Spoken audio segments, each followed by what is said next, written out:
Hello dear students, welcome again to Aspire classes. Lecture 2 को आगे लेके जाते हैं। हमने लेक्चर 1 में डिस्कस किया था मोल कंसेप्ट के। लेक्चर 1 में हमने डिस्कस किया था एटॉमिक मास और ग्राम एटॉमिक मास। उसमें हमने कुछ कन्वर्जन्स किए थे, लाइक मोल से हमने मास कन्वर्ट किया था और मास से हमने मोल्स किया था।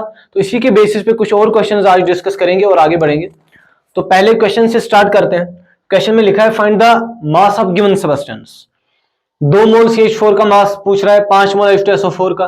बड़ा सा सिंपल क्वेश्चन, कुछ सिंपल क्वेश्चन दिए हैं, लाइक 2 मोल CH4 का मास। CH4 मीथेन का 1 मोल का मास होगा, इसका ग्राम एटॉमिक मास। तो 2 मोल का होगा 2 इंटू ग्राम एटॉमिक मास। अब ये ग्राम एटॉमिक मास कितना होगा, एटॉमिक मास कितना होगा, या एटॉमिक मास आप ग्राम एटॉमिक मास बोलो या मोलर मास बोलो, बिकॉज ये ग्राम एटॉमिक मास असल में होता क्या है, it is the mass of 1 mole of substance, 1 मोल का मास। तो इसी तरह से आप इसको मोलर मास भी बोल सकते हो, ग्राम एटॉमिक मास या मोलर मास। अब CH4 है, CH4 का मोलर मास होगा 16 और 2 का होगा, तो that will B 2 into 16 gram, that is 32 gram. Clear, 32 ग्राम।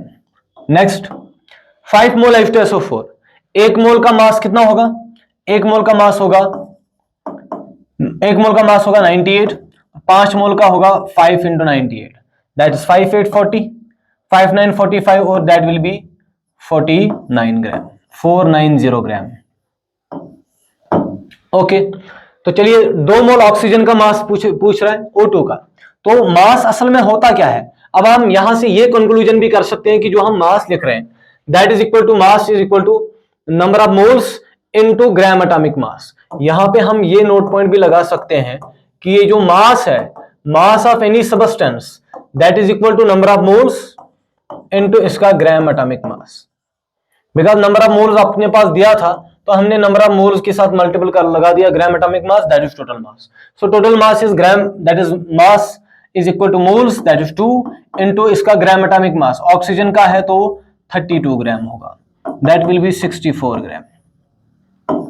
चलिए आगे 2 मोल O3 का मास दिया है, तो मास कितना होगा, mass will be equal to number of moles into इसका मास।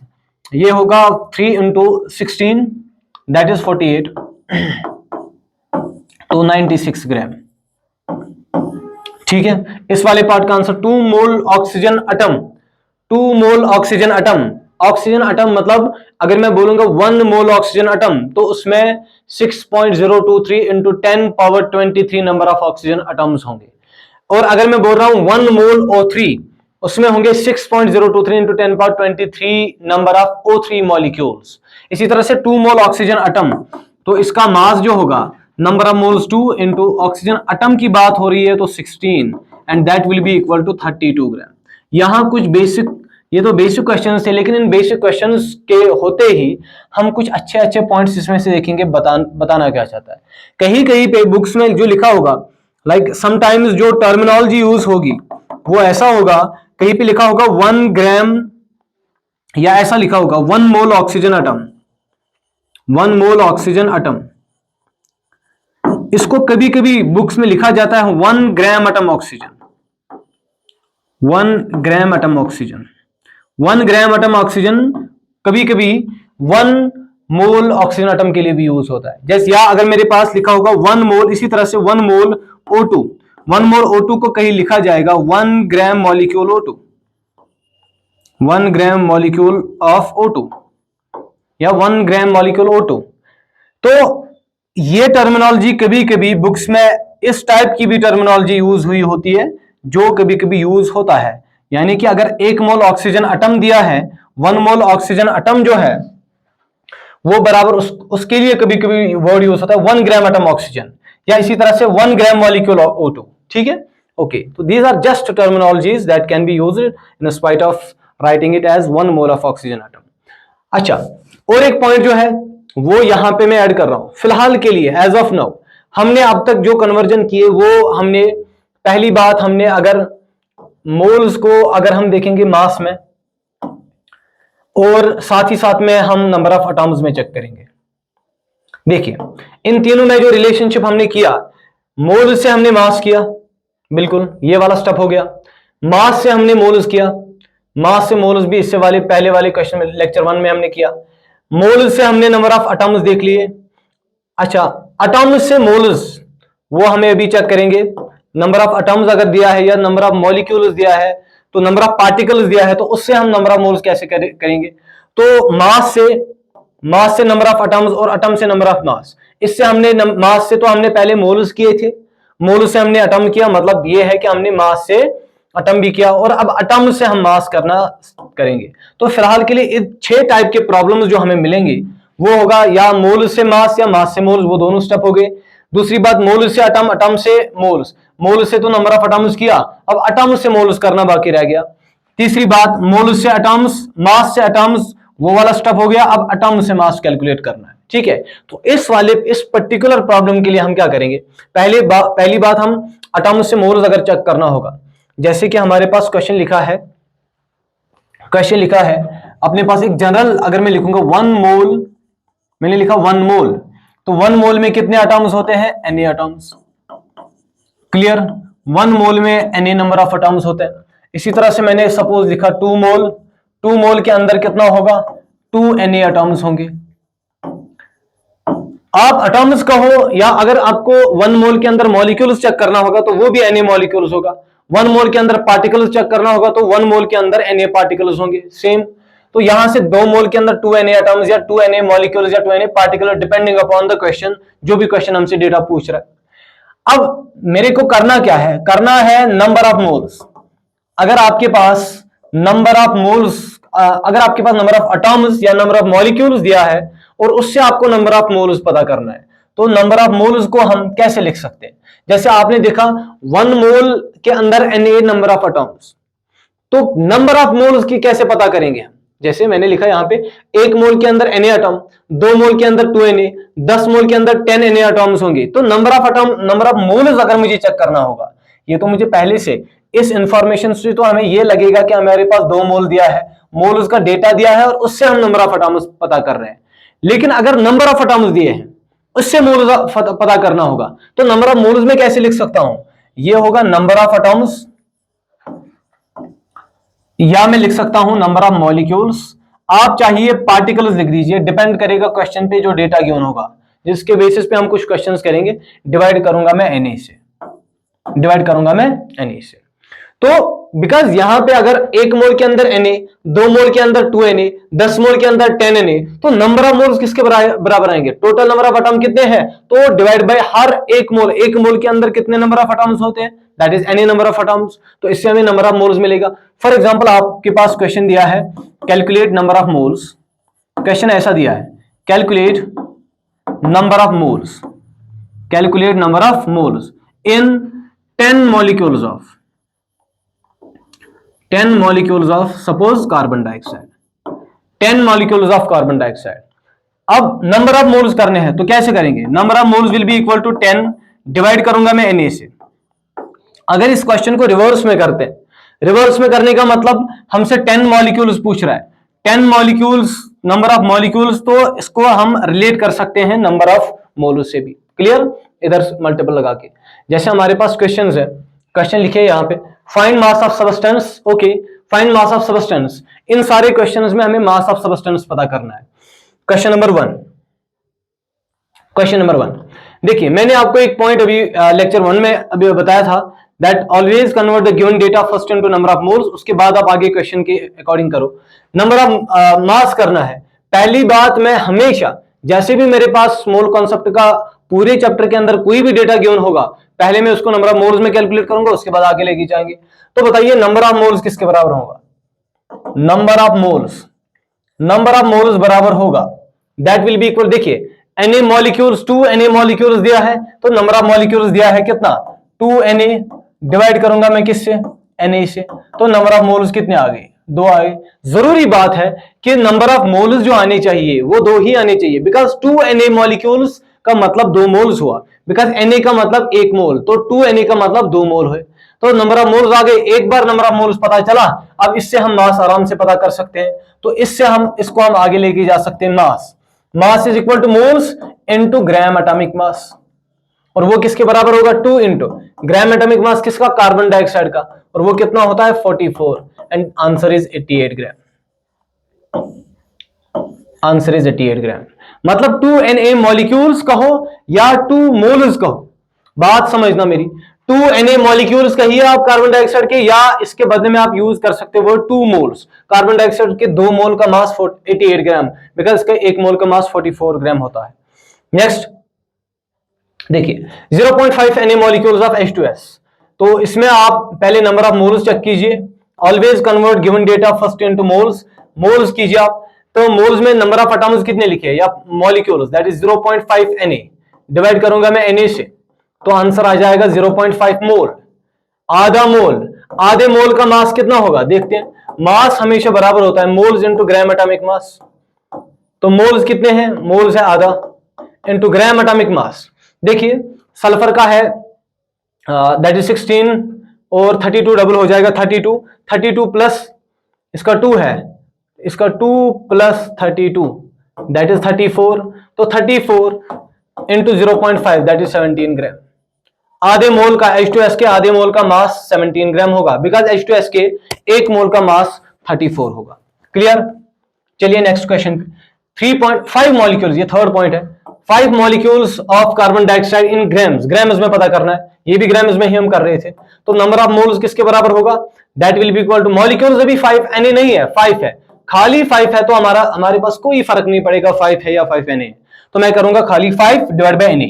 This is number of moles, these are number of moles, therefore जो मास आएगा that is number of moles 5 divided by Na into इसका gram atomic mass, carbon dioxide का gram atomic mass that is 44 gram. 5 4 that is 20, 5 4 20, 22, 220 divided by Na ग्राम, इतने ग्राम आ गए। ये आपका answer 220 divided by Na, ये इस वाले पार्ट का आंसर, और वो 88। क्लियर। चलिए यहां देखते हैं 5 molecules of carbon dioxide in AMU, atomic mass unit में देखा जा रहा है, देखना है। तो कैसे करेंगे हम, बड़ा सिंपल सा है। देखिए 5 मॉलिक्यूल्स ऑफ कार्बन डाइऑक्साइड तो ग्राम्स में पता ही है। 5 molecules of carbon dioxide grams में कितना आ गया था, ग्राम्स में आ गया था। इसका जो मास आया था ग्राम्स में, वो इससे पहले वाले क्वेश्चन में that is 220 divide by Na into gram, 220 divide by Na ग्राम। अब मुझे ग्राम को कन्वर्ट करना पड़ेगा AMU में, तो मैं क्या लिख सकता हूं, 1 AMU, शाबाश, 1 AMU equal to 1.66 into 10 power minus 24 gram. और 1 ग्राम कितना होगा, इसका मतलब यह है कि 1 ग्राम बराबर होगा 1 divide by 1.66 into 10 power minus 24 AMU। अब इसको कौन नहीं जानता, यही से तो हमने इस चैप्टर की बेस से स्टार्ट की थी। ये तो चैप्टर की बेस, ये वाला पॉइंट तो चैप्टर का बेस था। ये तो बराबर है Na, दिस इज Na। इसका मतलब यह है कि ये जो 1 ग्राम है आया था 1 divide by 1.66 into 10 power minus 24, that is Na। तो AMU आ गया, तो that is 1 gram will be equal to NaAMU। NaAMU, ये सबसे बढ़िया रिजल्ट है, 1 ग्राम इक्वल टू NaAMU। इस पे आप बड़ा ध्यान देंगे, बिकॉज जो मैंने 1 AMU पता है हमें, 1 AMU equal to 1.66 into 10 power minus 24, तो 1 ग्राम को कर दिया 1 gram equal to 1 by 1.66 that is equal to Na। तो 1 ग्राम NaAMU के, देयरफॉर जो ये इसका मास होगा वो मास होगा 220, खाली 220 डिवाइड बाई Na तो है ही, और ग्राम के बदले में लगा सकता हूं NaAMU, और Na तो चला जाएगा, और बचेगा क्या, बचेगा खाली 220 AMU। परफेक्ट। तो जहां पे भी आज के बाद ग्राम दिखे NaAMU के साथ, NaAMU से रिप्लेस करके आप उसका आंसर AMU में पता कर सकते हैं। नेक्स्ट देखिए, बड़ा सिंपल सा क्वेश्चन है, और एक 8 molecules of sulphur dioxide in grams, 8 molecule sulphur dioxide के। तो इसमें मैं क्या कर सकता हूं, नंबर ऑफ मोल्स कितने आएंगे, नंबर ऑफ मोल्स आएंगे 8 डिवाइड बाय Na, और मास कितना आएगा, moles that is 8 divide by Na into क्या लग जाएगा, इनटू ग्राम एटॉमिक मास। तो सल्फर का ग्राम एटॉमिक मास ये देखिए, ये 32 है, 2 ऑक्सीजन का 32 हुआ, तो हुआ 64, दैट विल बी 64, और आंसर आएगा ग्राम्स में। ये आपका आंसर बनेगा किसमें, ग्राम्स में बनेगा, ये वाला आंसर बनेगा ग्राम्स में। और इसी ग्राम को आप क्या करोगे, ग्राम के बदले में NaAMU लिखोगे, तो AMU में लिखना होगा, तो आएगा आंसर खाली 8 इंटू 64 AMU, ये बनेगा आपका आंसर AMU में, इसके बाद वाले क्वेश्चन का आंसर। क्लियर। ये इस वाले पार्ट का आंसर है, ये वाला 8 इंटू 64, बिकॉज ग्राम के बदले में मैंने पुट कर दिया NaAMU। क्लियर? तो ये 6 क्वेश्चन हमारे हो गए यहां पे सॉल्व। क्लियर? कोई भी डाउट हो आप आराम से कमेंट्स में कोई भी डाउट लिख सकते हैं, कोई भी क्वेरी होगी, कहीं पे कोई लगेगा कि कोई पॉइंट हमें समझ नहीं आ रहा है तो वो पॉइंट को आप हाईलाइट करके हमें इंफॉर्म कर सकते हैं। क्लियर? चलिए नेक्स्ट है find the moles and number of atoms of each elements. तो फिलहाल के लिए जो मैंने इससे पहले वाली स्लाइड में बताया था, इसमें हमने बताया था कि अभी तक अब मैंने क्या कर दिया, अब हमारा और एक स्टेप भी कंप्लीट हो गया। वो कौन सा स्टेप हो गया? एटम्स से हमने मोल्स चेक कर लिए, एटम्स से हमने मोल्स भी चेक कर लिए। और जब मोल्स एटम्स से मोल्स चेक किया तो बात यह है कि एटम्स से असल में मास भी हो गया, बिकॉज जैसे ही मोल्स पता चला तो मास अल्टीमेटली आ गया। इसका मतलब हमने मोल्स से जो मास है इन दोनों का कन्वर्जन कर दिया, मोल से नंबर ऑफ एटम्स जो करना था वो कन्वर्जन भी हो गया, और मास से जो एटम्स का कन्वर्जन करना था वो कन्वर्जन भी हो गया। क्लियर? चलिए और कुछ, ये पूरे के पूरे जो पूरा का पूरा चैप्टर है, मैंने कल भी बताया था पहले वाले लेक्चर में, up to the end of the chapter ये ग्राम एटॉमिक मास वगैरह का कॉन्सेप्ट हमें लगाना ही है। कोई भी एक सिंगल पॉइंट भी नहीं होगा जिसमें हमें इसका एप्लीकेशन और इसका यूज नहीं करना पड़े। ठीक है? तो इसको अच्छे से बड़े सिंपल अंदाज में आपको इसको समझना है। Find the moles and number of atoms of each element. Okay, तो अब ये अच्छा लेवल का क्वेश्चन है, सिंपल ही है लेकिन ठीक ठाक लेवल है।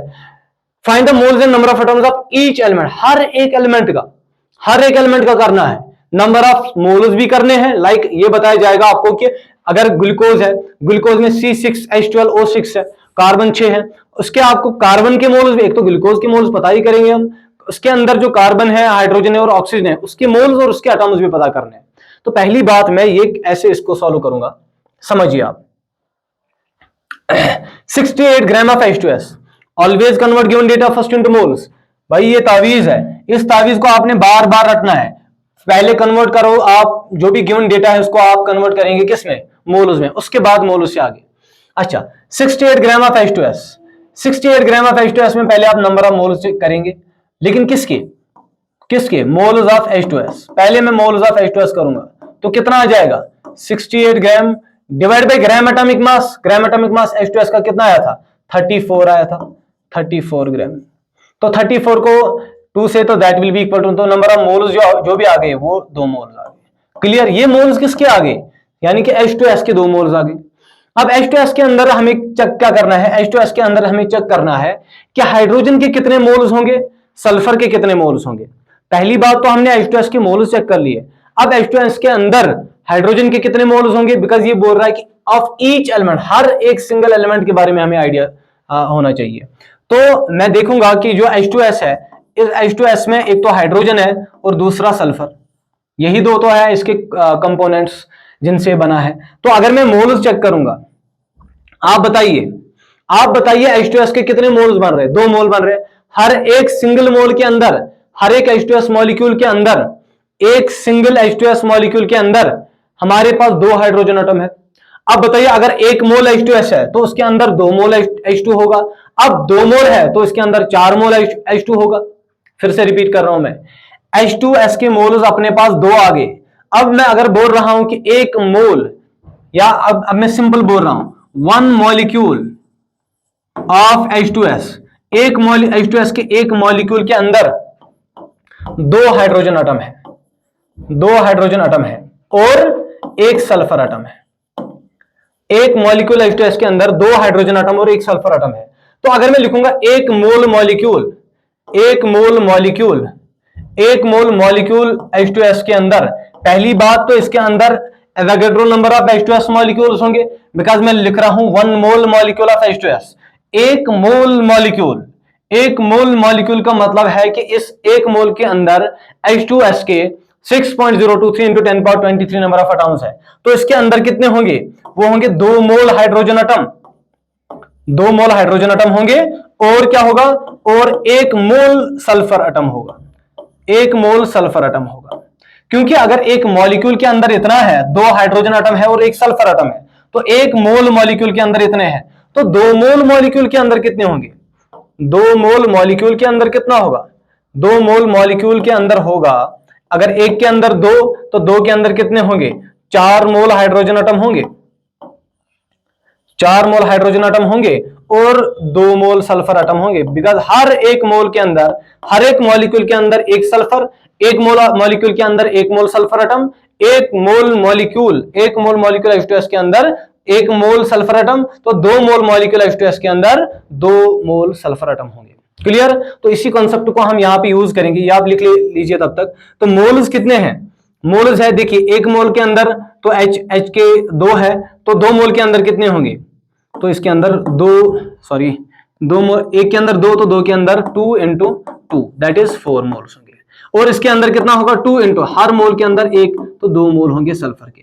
अब मोल्स, खाली मोल्स नहीं पूछा जा रहा है, मोल्स के साथ साथ एटम्स भी पूछा जा रहा है। तो हाइड्रोजन एटम कितने होंगे? तो मोल्स से एटम, तो 1 मोल के अंदर Na एटम, तो 4 मोल के अंदर कितना होगा? ये 4 मोल H2S का नहीं है, ये 4 मोल हाइड्रोजन एटम है, तो 4 मोल के अंदर हाइड्रोजन एटम 4Na हो गया होगा, और सल्फर होगा 2Na atoms of sulphur. Clear? 2Na atoms of sulphur. इस वाले पार्ट को मैं इरेज कर रहा हूं, ये होप करते कि आपको ये समझ आ गया होगा, ये वाला पार्ट। चलिए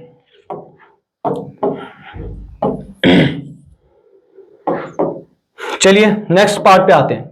294 gram of H2S sulphuric acid है, तो number of moles of H2SO4 कितना होगा?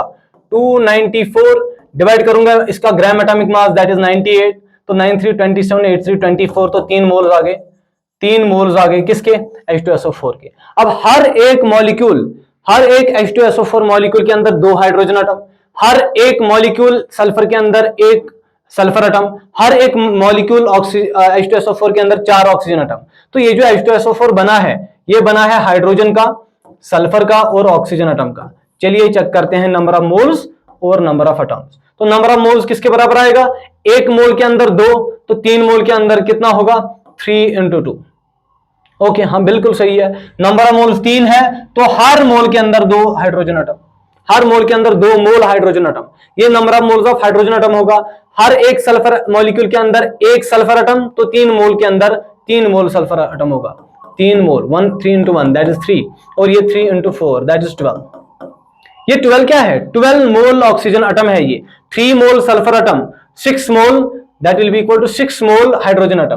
तो नंबर ऑफ मोल, तो नंबर ऑफ एटम्स भी करने हैं। ओके, तो नंबर ऑफ एटम्स कितने होंगे?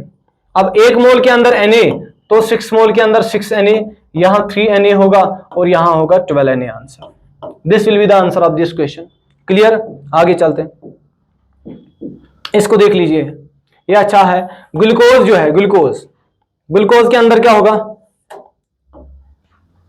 ग्लूकोज 1800 ग्राम ऑफ ग्लूकोज, आपको 1800 ग्राम ऑफ ग्लूकोज दिया है, मतलब ये है कि आपको ये जो 1800 डिवाइड करूंगा मैं इसके ग्राम atomic mass say that is 180 और 180 ग्राम, तो इसका मतलब ये है आपको जो दिया है वो 10 मोल्स दिया है ग्लूकोज का, 10 मोल ग्लूकोज दिया है।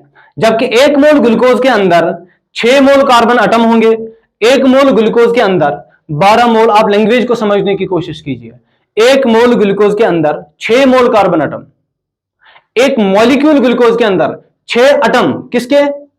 कार्बन के, 12 एटम किसके? यह होता है ग्लूकोज दैट इज C6H12O6। ठीक है, तो एक मॉलिक्यूल के अंदर 6 एटम कार्बन के, 12 एटम हाइड्रोजन के, 6 एटम ऑक्सीजन के। अब मैं बोल रहा हूं 1 मोल ग्लूकोज, 1 मोल के अंदर 6 मोल कार्बन एटम, 12 मोल हाइड्रोजन एटम, 6 मोल ऑक्सीजन एटम। तो ये जो ग्लूकोज बना है, एक तो बना है कार्बन का, हाइड्रोजन का और ऑक्सीजन का। इसमें आप नंबर ऑफ मोल्स भी चेक कीजिए और नंबर ऑफ एटम्स भी। तो नंबर ऑफ मोल्स कितने आ जाएंगे? 1 मोल के अंदर 6, तो 10 के अंदर 10 into 6 that is 60 mole carbon atom. 1 mole के अंदर 12, तो 10 के अंदर 10 into 12 that will be equal to 120। 1 के अंदर 6, तो 10 के अंदर 60 होंगे, 60 होंगे। तो मास कितना या नंबर ऑफ एटम्स कितने हैं? एटम्स भी करने हैं, एटम्स करने हैं। चलिए एटम्स में इधर लिख रहा हूं, एटम्स के नीचे लिख रहा हूं। तो एटम्स होंगे 1 मोल के अंदर 60 एटम, सॉरी 1 मोल के अंदर 6 एटम, तो 60 मोल के अंदर कितना होगा? 1 मोल के अंदर Na एटम, तो 60 के अंदर 60 Na, और यहां होगा 120 Na, और यहां होगा फिर से कितना? 60 Na। Clear? Hope this all is clear to you. ठीक है, परफेक्ट। चलिए आगे चलते हैं। अब देखिए, अब तक जो हमने कन्वर्जन किया, अब तक हमने कन्वर्जन किया, मोल से हमने मास देखा,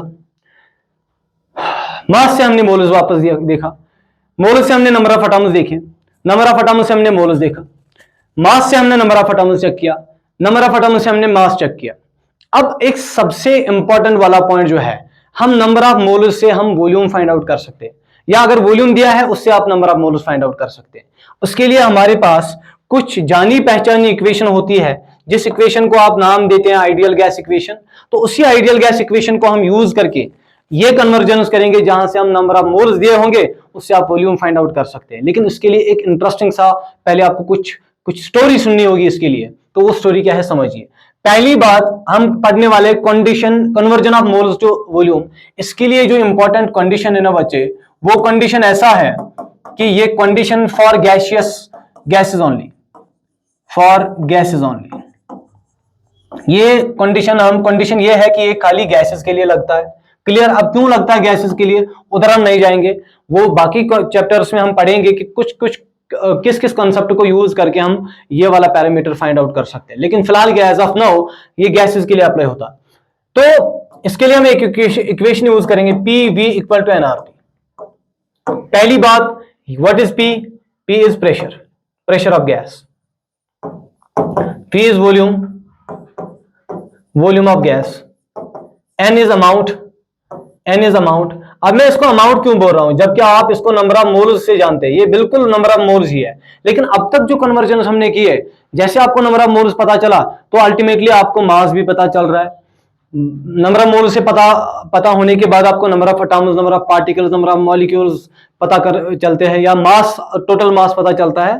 तो मैं इसको, हम शॉर्ट में इसको अमाउंट भी बोल सकते हैं। मोल्स बोलो, अमाउंट बोलो, बात एक ही है। R is a gas constant, R is a universal gas constant, जिसके कुछ वैल्यूज अभी आपको देखने को मिलेंगे। गैस कांस्टेंट है ये, यूनिवर्सल गैस कांस्टेंट, हर एक गैस के लिए सेम वैल्यूज रखता है। और टेम्परेचर, टी इज टेम्परेचर, और किस में हम नॉर्मली केल्विन में लेते हैं। ठीक है, P V equal to NRT में ये वाले पैरामीटर्स हम यूज करेंगे। Pressure, V is volume, N is amount, R is gas and T is temperature.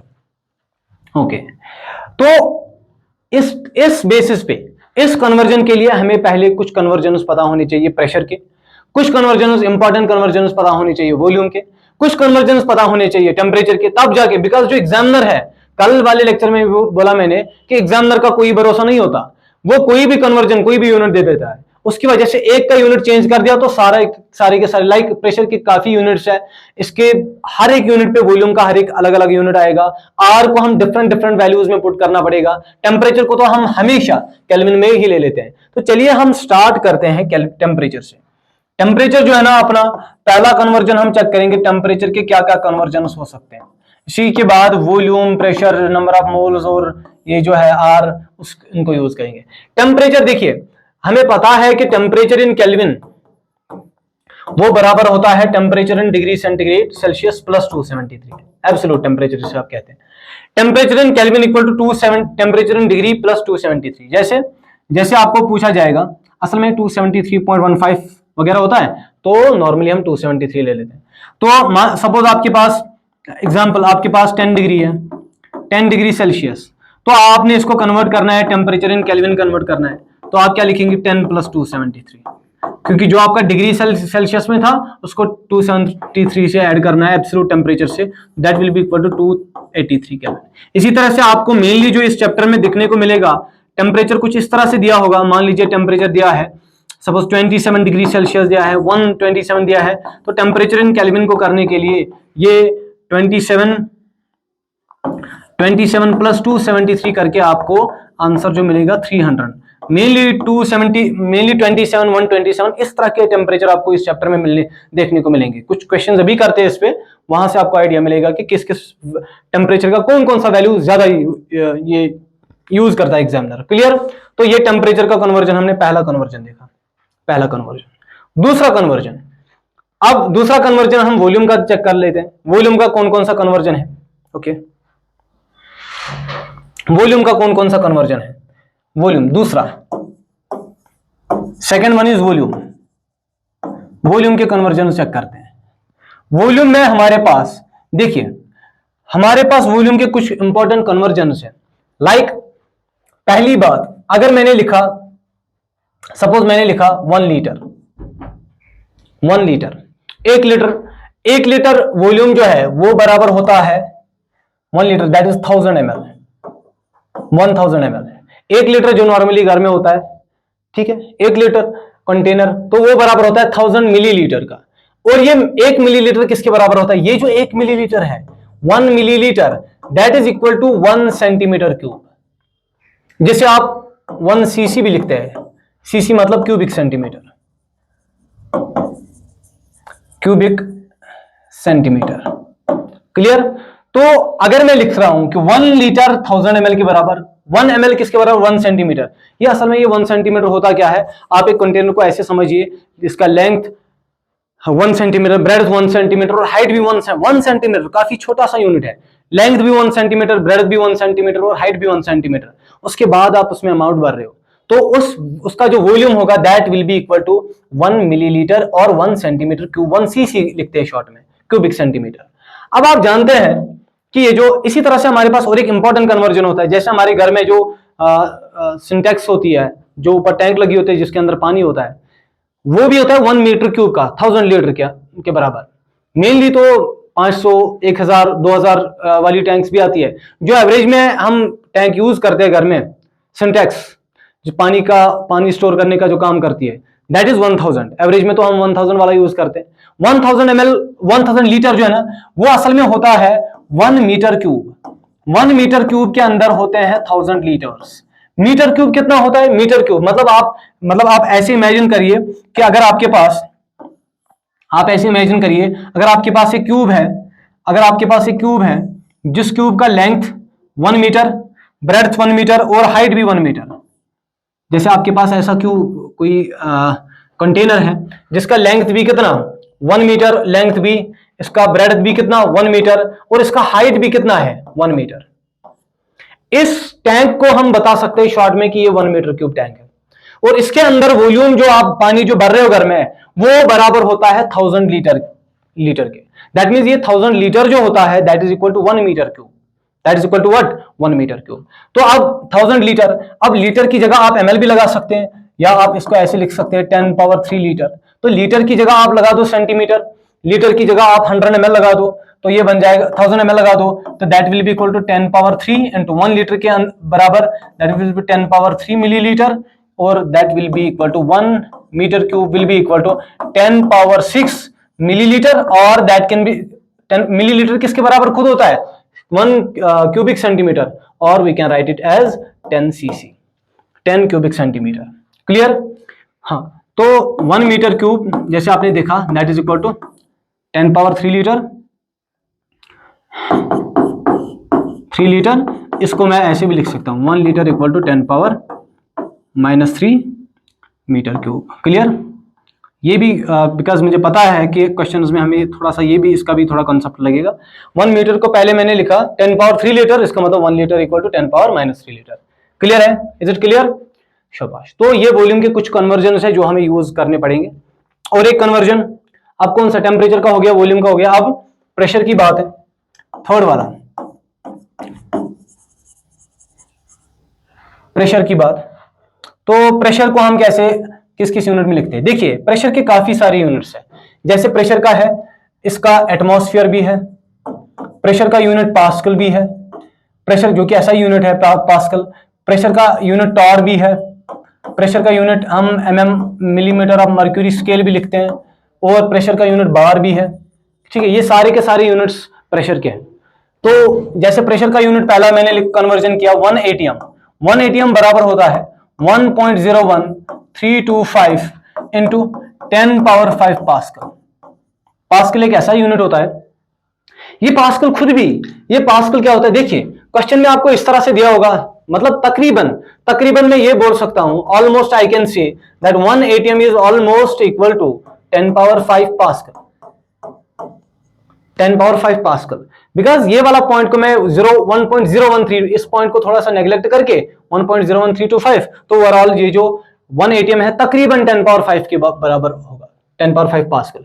ये पास्कल खुद क्या है? देखिए, पास्कल खुद होता है Newton per metre square, because pressure आप जानते हैं, pressure equal to force by area, तो फोर्स पर यूनिट एरिया, और उससे प्रेशर का यूनिट, जब ऐसा यूनिट हम लेते हैं कितना, पास्कल, तो फोर्स का यूनिट होगा न्यूटन, और एरिया का जो होगा that is metre square, that is pascal equal to 1 newton per metre square. तो ये कन्वर्जन हमें काफी ज्यादा यूज होगा, काफी ज्यादा, सबसे ज्यादा यूज होने वाला ये कन्वर्जन है, pascal equal to newton metre. और खुद हाँ, और एक बात, चलिए वो हम आगे करते हैं इस क्वेश्चन में। दूसरी बात, 1 एटीएम जो है 1 एटीएम बराबर होता है 760 millimetre of mercury. Mercury scale का जो रीडिंग होता है 760 मिलीमीटर ऑफ मर्क्यूरी की जो रीडिंग होगी that will be equal to 1 ATM. और ये 1 मिलीमीटर ऑफ मर्क्यूरी खुद बराबर होता है 1 टॉर के। इसका मतलब ये है कि ये जो 1 एटीएम है वो 760 और 1 मिलीमीटर ऑफ मर्क्यूरी के बदले में मैंने क्या लिखा, टॉर। कम यूनिट यूज होता है, ये वाला कम होता है यूज। ये जो 760 mm ऑफ Hg, ये आपको अगले साल मतलब 12th के एक पार्ट में दैट इज सोल्यूशन वाला चैप्टर में काफी ज्यादा, वहां तो मेनली हम 760 mm ऑफ Hg, चाहे कोलिगेटिव प्रॉपर्टीज हो, चाहे नॉर्मल मॉलिक्यूलर मास हो, चाहे रॉड्स लॉ में हम वेपर प्रेशर के बारे में बात करते हैं, तो चाहे हम हेनरीज लॉ में बात करते हैं, तो 760 mm of Hg he use करते हैं टॉर के बारे में। ओके, तो 1 एटीएम का और एक कन्वर्जन है। देखिए अब बार रह गया, देखिए पास्कल भी आ गया, एटीएम भी आ गया, mm ऑफ Hg भी आ गया, टॉर भी आ गया, अब बार भी होता है। 1 एटीएम इज इक्वल टू 1.01325 बार। मतलब ये है कि 1 एटीएम ऑलमोस्ट बराबर 1 बार के, ऑलमोस्ट बराबर नहीं है बट ऑलमोस्ट बराबर और ऑलमोस्ट बराबर में अच्छा खासा फर्क है, ठीक है। तो इसको आपको दिमाग में रखना ही है। क्लियर, ये प्रेशर के यूनिट्स हुए। अब दूसरी बात ये है कि अब बचा कौन, पहली बात तो टेम्परेचर हुआ, टेम्परेचर में हमने देखा केल्विन, सेल्सियस को केल्विन में कन्वर्ट करेंगे। वॉल्यूम के कुछ यूनिट्स हमने देखे, जैसे 1 मीटर क्यूब को देखा, मीटर क्यूब को सेंटीमीटर में ले सकते हैं, जैसे सेंटीमीटर क्यूब दैट इज 10⁻⁶, हाँ centimetre cube, CC means cubic centimetre. हाँ, इसको आप लीटर में भी कन्वर्ट कर सकते हैं। और साथ में हमने प्रेशर के कुछ कन्वर्जन देखे, that is atmosphere, millimetre of mercury, torr या बार के बराबर। चलिए कुछ क्वेश्चंस देखते हैं, कुछ क्वेश्चंस बनाएंगे हम। एग्जांपल नंबर 1, इसी के बेसिस पे आपको मान लीजिए एग्जांपल दिया है 83 पॉइंट, प्रेशर दिया है 83.14 पास्कल। ओके, सॉरी, इससे पहले मैं आर का यूनिट बता रहा हूं, बताना है हमें आर के यूनिट। आर के तो यूनिट डिफरेंट है, पी का वैल्यू पी के कन्वर्जन, वी के कन्वर्जन और टी के कन्वर्जन, तो देखिए तो आर का वैल्यू क्या होगा, आर अकॉर्डिंगली चेंज होगा। आर का वैल्यू या तो होगा 8.314, जिसे आप 25/3 भी लिख सकते हैं, 25/3। ये तब होगा जब यूनिट होगा जूल्स पर मोल पर केल्विन। अब बात है कि ये जूल्स क्या है। जूल्स तो एक वर्क डन का यूनिट होता है या एनर्जी का, तो वर्क डन किसके बराबर, वर्क डन बराबर होता है फोर्स इंटू डिस्प्लेसमेंट। फोर्स का unit newton into displacement that is metre. तो इस जूल के बदले में आप न्यूटन मीटर भी लगा सकते हैं। इस जूल के बदले में आप, शाबाश, 1 जूल होता है 1 न्यूटन मीटर। क्लियर, ये बात बड़ी इंपॉर्टेंट बात है, ये जो हमें क्वेश्चन में बहुत ज्यादा यूज करने वाले हैं। R इक्वल टू 8.314 या 25/3 जूल पर मोल पर केल्विन। असल में होता क्या है, होता यह है कि ये जो PV इक्वल टू nRT है, तो ये R के बदले में आप लिख सकते हैं, PV/NT, ठीक है, PV/NT। Pressure into volume that is work done divide by N into T। Work done की यूनिट तो जूल है, N का यूनिट है मोल, और टेम्परेचर का यूनिट केल्विन है, तो दैट इज जूल पर मोल पर केल्विन। तो R का यूनिट 8.314 दैट इज 25/3 जूल पर मोल पर केल्विन भी होगा, या R का यूनिट है, समझिए इसको, R का unit R equal to PV/NT, या तो होगा 8.314 जूल्स पर मोल पर केल्विन। जूल खुद किसके बराबर, न्यूटन मीटर।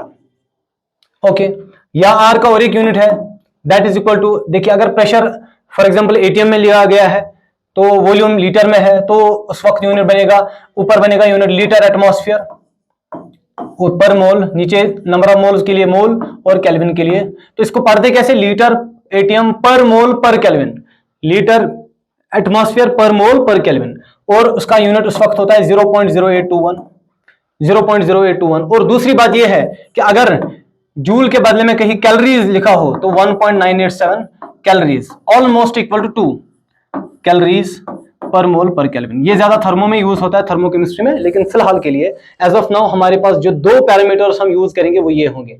आर का यूनिट या तो 8.314 होगा या होगा 0.0821 लीटर एटमॉस्फेयर पर मोल पर केल्विन। क्लियर? तो यही पे एक क्वेश्चन बनाते हैं, यहां पे हम एक क्वेश्चन बना लेते हैं। देखिए एग्जांपल नंबर 1, मैंने प्रेशर का वैल्यू दे दिया सपोज 83.14 और यूनिट दे रहा हूं पास्कल। वॉल्यूम का वैल्यू फाइंड आउट करना है, एन का वैल्यू 2, तो टेम्परेचर का वैल्यू सपोज 300 केल्विन है। ये मेरा क्वेश्चन है। प्रेशर का वैल्यू दिया है पास्कल, पास्कल तो समझते हो आप, पास्कल किसके बराबर? Newton. Okay, pascal that is Newton per metre square. Pascal मतलब न्यूटन पर मीटर स्क्वायर। ठीक है, क्लियर? जस्ट हाँ ठीक है, न्यूटन पर मीटर स्क्वायर। तो क्या करेंगे हम? वॉल्यूम का वैल्यू फाइंड आउट करना है, तो मैं क्या लिख सकता हूं? P V equal to N R T, P V equal to N R T. देखिए अभी यूनिट क्या है? पास्कल। पास्कल को मैं लिख सकता हूं न्यूटन पर मीटर, और इस वक्त मुझे जो आर का वैल्यू यूज करना पड़ेगा दैट इज जूल पर मोल पर केल्विन, बिकॉज जूल के अंदर न्यूटन आ रहा है। जैसे प्रेशर का वैल्यू मैंने कितना लिया? 83.14, पास्कल के बदले में क्या लिख सकता हूं? Newton per metre square. Okay, into volume का वैल्यू फाइंड आउट करना है, एन का वैल्यू 2 दिया है। अब आर का वैल्यू डिपेंड करेगा। देखिए आर का वैल्यू मैं कौन सा यूज कर सकता हूं? या तो मैं यूज करूंगा 8.314 जिसमें जूल आता है, क्योंकि जूल के अंदर न्यूटन मीटर छुपा हुआ है, तो मैं आर का वैल्यू करूंगा 25/3। ओके, एन का वैल्यू कितना है? एन का वैल्यू है 2 मोल, 2 मोल है ना, तो आर का वैल्यू कितना है? 25/3। और यहां क्या होगा? जूल पर मोल पर केल्विन। जूल पर मोल पर केल्विन का मतलब न्यूटन मीटर पर मोल पर केल्विन। जूल के बदले में मैंने न्यूटन मीटर लिख दिया, और टेम्परेचर कितना हुआ? 300 केल्विन। ठीक है, कंडीशंस हम अभी बदलेंगे, उससे क्वेश्चन भी बदल जाएगा। तो केल्विन और केल्विन चला गया, मोल और मोल चला गया, न्यूटन और न्यूटन चला गया, तो बचा क्या? बचा असल में यहां पे 25/3। 25/3 का मतलब 8.314, 25/3 का मतलब 8.314, तो 8.314 इंटू 10 दैट इज 83.14। ओके, तो 2 यहां पे कटेगा, यहां 5 से कटेगा, तो 5, तो बचा क्या? बचा यहां 5 इससे कट जाएगा, 5 6 30, तो 60, तो बचा क्या? दैट इज वॉल्यूम बचा, ये मीटर स्क्वायर यहां डिवाइड में, और यहां 1 मीटर बच गया, तो बचा 60 मीटर क्यूब, 60 मीटर क्यूब। आप चाहे इसको लीटर में भी लिख सकते हैं, तो वो बराबर आएगा volume will be equal to 60 metre cube, मतलब 1 मीटर क्यूब के अंदर कितने लीटर्स होते हैं? दैट इज 10 पावर 3, तो 10 power 3 that is 60,000 litres. Clear? देख लीजिए, कुछ रह तो नहीं गया? Kelvin kelvin cancel, mole mole cancel, Newton Newton cancel, 25/3 that is 8.314 को इससे कैंसिल कर दिया, तो 10 का कैंसिल कर दिया 5। ओके, यहां पे बचा देखिए 10। ओके ठीक है, 2125, 5 को 60 से, बिल्कुल सही आंसर है, क्लियर आंसर है। और एक क्वेश्चन अगर हम बनाएंगे यहाँ पे यूनिट्स को चेंज कर करके, तो वो ऐसा बनेगा। मान लीजिए मैंने लिखा एग्जांपल, प्रेशर आपके पास जो दिया हुआ है, प्रेशर दिया है 0.821 और 0.821 लिख रहा हूं मैं, एटीएम में लिख रहा हूं। ठीक है, वॉल्यूम फाइंड आउट करना है, एन का वैल्यू मान लीजिए 5 दिया है, आर का वैल्यू आप खुद से पुट करेंगे, और टेम्परेचर का वैल्यू 400। ठीक है, तो यहां से अगर हमारा क्वेश्चन बनेगा तो क्या लिख सकता हूं? P V equal to n R T, तो पी कितना?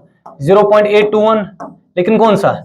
Atmosphere into volume, V equal to N, 5 mole, 5 मोल।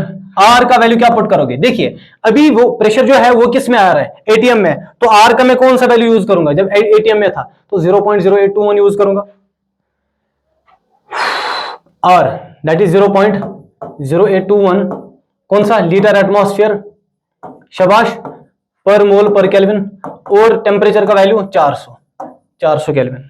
चलिए देखते हैं कौन कौन सा कैंसिल हो रहा है। केल्विन और केल्विन चला जाएगा, मोल और मोल चला जाएगा, यहां से एटमॉस्फेयर और एटमॉस्फेयर चला जाएगा, यहां से 0.0821 इंटू 10 चला जाएगा 10, यहां से 5 और ये 2 चला जाएगा, बचा क्या? 2, यहां से 2 इसके साथ चला जाएगा, 2 2 4 दैट इज 200, तो बचा क्या इसमें? बचा यहाँ पे वॉल्यूम, वॉल्यूम बचा, यहाँ बचा 200, और यूनिट एक बचा होगा लीटर, यहाँ लीटर बचा, तो 200 लीटर, वॉल्यूम का आंसर 200 लीटर, शॉर्टकट। क्लियर? एक छोटा सा लास्ट वाला क्वेश्चन करते हैं, इसमें मैं यूनिट्स को चेंज करने की कोशिश करूंगा। वैसे दोनों आगे, हाँ, लेकिन एक और ऐसा बना सकते हैं, जैसे मान लीजिए अपने पास क्वेश्चन है, क्वेश्चन है अपने पास प्रेशर 0.0 नहीं 0.0 नहीं 8.21 atmosphere, volume equal to 10 litre, N का वैल्यू फाइंड आउट करना है, T equal to 127 degree centigrade.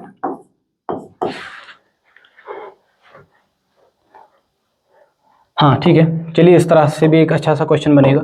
यहां देख लीजिए 127 का मतलब 400, इसको आप कर दो 127 प्लस 273 तो 400 बनेगा, दैट इज 400 केल्विन हमारा टेम्परेचर आ गया। क्लियर, टेम्परेचर को केल्विन में ले लेते हैं।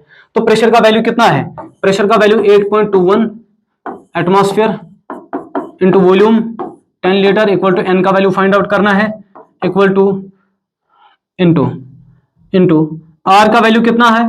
अभी तो आर का वैल्यू मैं देखिए लीटर एटमॉस्फेयर में है तो मैं आर का वैल्यू 0.0821 ही ले रहा हूं, 0.0821, और ये आएगा लीटर एटमॉस्फेयर पर मोल पर केल्विन इंटू टेम्परेचर कितना है 400 केल्विन।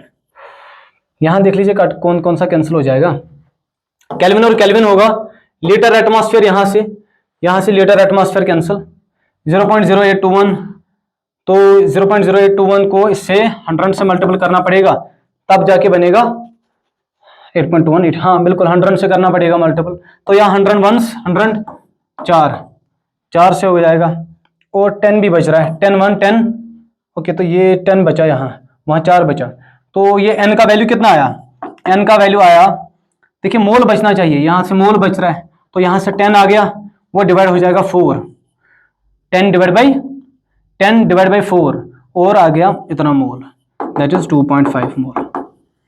गैस के मोल जो होंगे वो कितने होंगे 2.5 मोल। ठीक है, तो यहां तक आज का लेक्चर चलेगा, कल हम यही से आगे बढ़ेंगे, एसटीपी एनटीपी वगैरह के बारे में बात करेंगे। तब तक के लिए थैंक यू वेरी मच।